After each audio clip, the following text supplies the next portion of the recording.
Welcome to SPRT family kitchen. ఈరోజు మనం చేసుకొని పోయే రెసిపీ పేరు వచ్చి కొరియాండర్ పికిల్, అంటే కొత్తిమీర పచ్చడి. చాలా బాగుంటుంది. చాలా స్పైసీగా హాట్గా చాలా బాగుంటుంది. రైసులకు అయితే మాత్రం అద్దరిపోతుంది. మరి ఒక్కసారి ట్రై చేయండి. అలాగే ముందుగా మన ఛానల్ని చూస్తున్న వాళ్ళందరికీ కూడా ధన్యవాదాలు. మన ఛానల్ని ముందుగా చూస్తున్నట్లయితే ఒకసారి లైక్ చేయండి, షేర్ చేయండి, ముందుగా సబ్స్క్రైబ్ చేసుకోండి. అయితే ఈ పచ్చడిని ఎలా తయారు చేసుకోవాలనేది చూపించిపోతున్నాం. కొంచెం డిఫరెంట్గా చేస్తున్నాము. చాలా బాగుంటుంది. హాట్గా ఇలాంటి పచ్చడి ఎవరైనా తినొచ్చు. మరి ఎంత పికిల్ అంటే అది దానికి అర్థం కొత్తిమీర పచ్చడే. ఇది అందరూ చేసే విధంగా కాకుండా కొత్తిమీరని మనం చాలా డిఫరెంట్గా చూపించబోతున్నాం ఇక్కడ. ఒకసారి చూడండి. ముందుగా స్టవ్ వెలిగించుకొని స్టవ్ మీద కడాయి పెట్టుకొని దాంట్లో కొద్దిగా ఆయిల్ పోసుకోవాలి. ఈ ఆయిల్ వేడెక్కిన తర్వాత మనం ఈ పచ్చడికి సరిపడగా ఆయిల్ వేసుకొని దాంట్లో ఒక 10 నుంచి 15 ఎండుమిరపకాయలు బాగా దోరగా ఫ్రై చేయండి. ఇవి ఎంత బాగా ఫ్రై అవుతే అంత టేస్ట్ అంత బాగుంటుంది ఈ పచ్చడికి. చూడండి, ఈ ఎండుమిరపకాయలు అనేవి బాగా ఫ్రై చేయండి.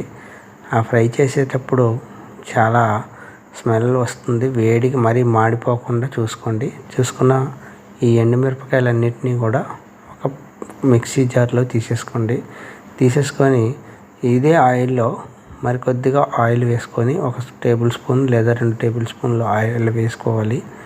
చూడండి, ఎండుమిరపకాయలు అలా తీసాం కదా. దీంట్లో ఏమంటారు, పచ్చిశనగపప్పు, తర్వాత మినపప్పు కొద్దిగా ఫ్రై చేయండి. ఫ్రై చేసేసి దాంట్లో మెంతులు, కొద్దిగా జీలకర్ర, అలాగే కొద్దిగా ఆవాలు వేసి ఈ పచ్చిశనగపప్పు, మినపప్పుతో పాటు మూడింటిని కొద్దిగా ఫ్రై చేయండి. ఈ ఫ్రై చేసేటప్పుడు మనకి స్మెల్ చాలా బాగుంటుంది. ఈ చూడండి, అంత బాగా వేగిన తర్వాత స్టవ్ కట్టేసుకొని వీటిని కూడా మిక్సీ జార్లోకి తీసేసుకోండి. ఈ మిక్సీ జార్లోకి తీసేసుకొని మనం ఒక్కసారి మిక్సీ పట్టుకోవాలి. అయితే కొరియాండర్ చూడండి ఎంత ఫ్రెష్గా ఉందో.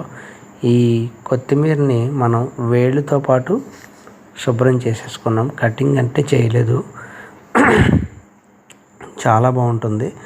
చూపిస్తున్నాను చూడండి వేళ్ళు ఎలా ఉన్నాయో. ఆ వేళ్ళతో పాటు మనం ఒక 10 సార్లు బాగా కడిగేసుకొని అలా జాలీలో పెట్టేసుకుంటే వడకట్టుకొని ఒక రోజంతా వదిలేసుకుంటే మనకి మొత్తం నీరంతా వెళ్ళిపోయి ఫ్రెష్ కొత్తిమీర తయారవుతుంది.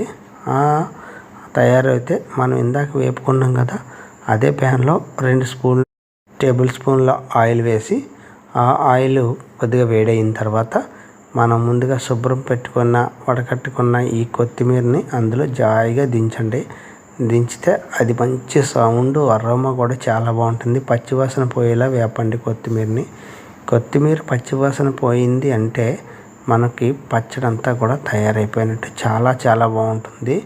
ఇది కూడా నాటు కొత్తిమీర అనుకుంటా. చాలా బాగుంది. అలాగే చూడండి, అదంతా కూడా ఎక్కువ వేసినట్టుగా ఉంది కడాయి నిండా, కానీ వేగిన తర్వాత చాలా తక్కువైపోతుంది. అది వేగే కొలిది దాని క్వాంటిటీ తగ్గిపోతుంది. చూపిస్తున్నాను చూడండి. అలాగా శుభ్రంగా మొత్తం అంతా కొత్తిమీర అంతా కూడా మనం వేసిన ఆయిల్ పట్టుకొని బాగా వేగాలి. అలా వేగినప్పుడే మనకి ఈ చట్నీకి చాలా టేస్ట్ వస్తుంది. మీరు కూడా ఈ విధంగా ఒకసారి ట్రై చేయండి. వేళ్ళతో పాటు మంచి బలం వస్తుంది. అలాగే చాలా స్ట్రెంగ్త్ కూడా ఉంటుందట. అందుకని మనం వేళ్ళతో చూపించాలని వేళ్ళు కూడా తీయకుండా శుభ్రంగా కడిగేసుకొని వేసేసుకున్నాం. చూడండి, కొత్తిమీర అంతా కూడా ఎలా వేగిపోయిందో. ఆ ఆయిల్ అంతా లాగేసుకొని మనకి ఎంతో ఎక్కువ వేసినట్టుగా అనిపించిన ఈ కొత్తిమీర అంతా కూడా గుప్పుడు తయారైపోయింది. చూపిస్తున్నాను చూడండి ఎంత బాగా వస్తుందంటే పచ్చడి. ఈ పచ్చడి చిన్నపిల్లల కాడి నుంచి పెద్దల వరకు, అలాగే చాలా వరకు ఎవరైనా తినొచ్చు. అలాగే ఈ పచ్చడి తినొద్దని మాత్రం ఎవ్వరూ చెప్పరు. ఈ కొత్తిమీర అంతా తీసుకొని 1-2 సార్లు గ్రైండ్ చేసేసుకుంటే చూడండి ఎంత బాగుంటుందంటే. ఈ పచ్చడి అంతా కూడా మిక్సీ జార్లో వేసేసుకొని కొద్దిగా బెల్లం ముక్కను వేసి మరీ ఒకసారి బాగా మెత్తగా గ్రైండ్ చేసుకొని ఒక్కసారి టేస్ట్ చేయండి. టేస్ట్ అయితే ఉప్పు ఏదైనా సరిపోలేదు, పులుపు ఏదైనా సరిపోలేదు అనుకుంటే ఇలాంటి స్టేజ్లో వేసుకోండి. అయితే దీంట్లో మనం కొద్దిగా చింతపండును కూడా వేసాము. మీరు వీలైతే వేసుకోవచ్చు, లేదంటే లేదు. అదే ప్యాన్లో మరో 2 టేబుల్ స్పూన్లు ఆయిల్ వేసి తాలింపు పెట్టుకుంటాము. ఈ తాలింపుకి 2 వెల్లుల్లిపాయ రెబ్బలు చిదిమేసి వేయండి. అలాగే ఒక ఎండుమిరపకాయని 3 ముక్కలకి చేసి అందులో వేయండి. కొద్దిగా జీలకర్రను వేయండి. జీలకర్రను వేసి ఈ మూడింటిని బాగా ఫ్రై చేయండి. అలాగే కరివేపాకు కూడా వేసుకోండి. చాలా టేస్ట్ ఉంటుంది ఈ పచ్చడి. తాలింపు పెడుతున్నాం కాబట్టి కరివేపాకు కూడా ముఖ్యంగా ఉపయోగపడుతుంది. చూడండి, చివరిగా కొద్దిగా ఇంగువని కూడా యాడ్ చేసి కలపండి.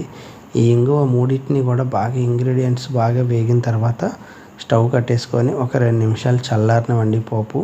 చల్లారిన తర్వాత మనం ముందుగా గ్రైండ్ చేసి పెట్టుకున్న ఈ కొత్తిమీర పచ్చడి అంతా కూడా అందులోకి ట్రాన్స్ఫర్ చేసి ఒక్కసారి కలిపేసుకొని మరి వడ్డించుకొని తింటే అదిరిపోతుంది. చాలా టేస్టీగా ఉంటుంది. ఒకవేళ ఉప్పు ఏదైనా సరిపోలేదనుకుంటే కొద్దిగా యాడ్ చేసుకొని కలిపేసుకొని తినేయడమే. ఇది మనకి ఒక 4-5 రోజుల వరకు నిల్వ ఉంటుంది.